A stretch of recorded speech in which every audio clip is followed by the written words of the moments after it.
Welcome to Time of Death. This video is for informational purposes and in no way meant to glorify or condone violence. In today's video, we'll be discussing the murder of Camille Hino. Hino was found dead on Thursday, December 4th, 2014 in the 10,200 block of South Grant Avenue in the Vermont Vista neighborhood of South LA, according to LA County coroner records. Edgar Alejandro Farfan and Josue Farfan were subsequently arrested and charged with the murder. The following is the evidence at trial. Victim Camille Hino was employed as a delivery driver for Cartons to Go, a company that bought and sold cigarettes.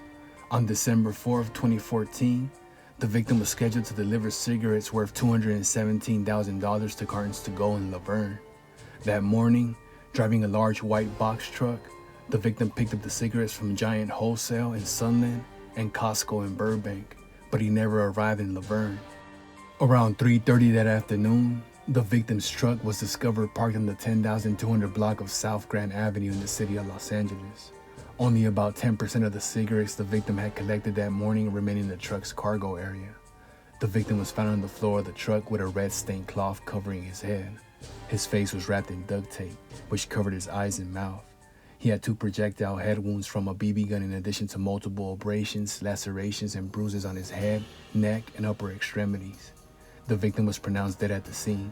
An autopsy indicated the cause of death to be asphyxiation.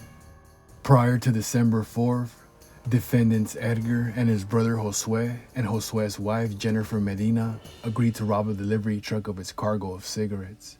In accordance with the plan, on the morning of December 4th, defendant Edgar drove Ms. Medina and defendant Josue in his SUV to Cigar Cartel, where they parked and waited until a white box truck driven by the victim pulled out. Defendant Edgar followed the truck as it picked up his cargo. When the truck left Costco, defendant Edgar followed it onto the freeway and hit the victim's truck with his SUV to force it to stop. The truck pulled over and the victim got out. Defendant Edgar exited the SUV carrying a BB gun and shoved the victim into the passenger side of the truck. Defendant Josue got into the truck and the brothers drove away with the victim, while Ms. Medina followed in the SUV. Eventually, the truck exited the freeway, drove into a neighborhood and parked. Defendants Edgar, Josue, and Ms. Medina filled the SUV with cigarettes from the truck and drove away, leaving the victim in the cab of his truck. Following the trial, on July 26, 2016, a jury convicted defendants Edgar and Josue of murder, kidnapping for robbery, and second-degree robbery. The jury also found true the special circumstance that defendants committed the murder while engaged in the commission of a robbery. The court sentenced each defendant to life without the possibility of parole for the murder, plus 5 years for the robbery conviction. Camille Hino was 57 years old at the time of death.